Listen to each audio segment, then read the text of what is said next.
Driving the back roads of East Texas is a birthright. This land was left to him by his grandfather, but his relationship with these woods and fields has changed.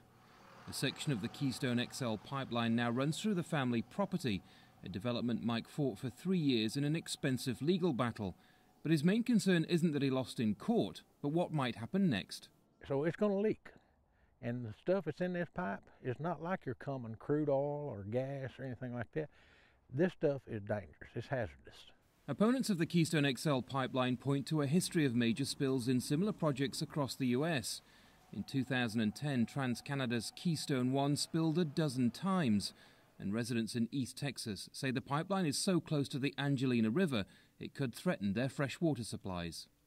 But Texas is no stranger to oil pipelines. This state's fortunes were built on the oil industry, and TransCanada say they've gone above and beyond to create what they claim will be the safest oil pipeline in U.S. history.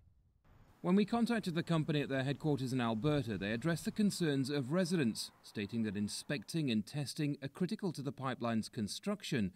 TransCanada went on to say that each section of pipeline is built to high standards, and the company says it won't compromise when it comes to safety. You can hear this pipeline, or station making noise, which totally creeps me out. But Maya Lemon has spent her life living in the shadow of what she calls extreme extraction.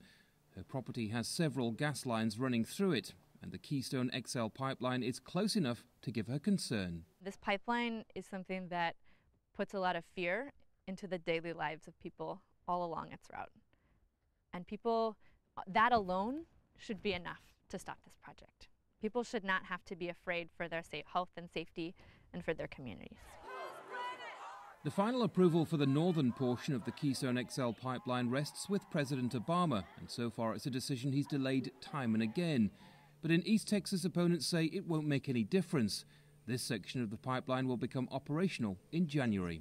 Andy Gallagher, Al Jazeera, East Texas.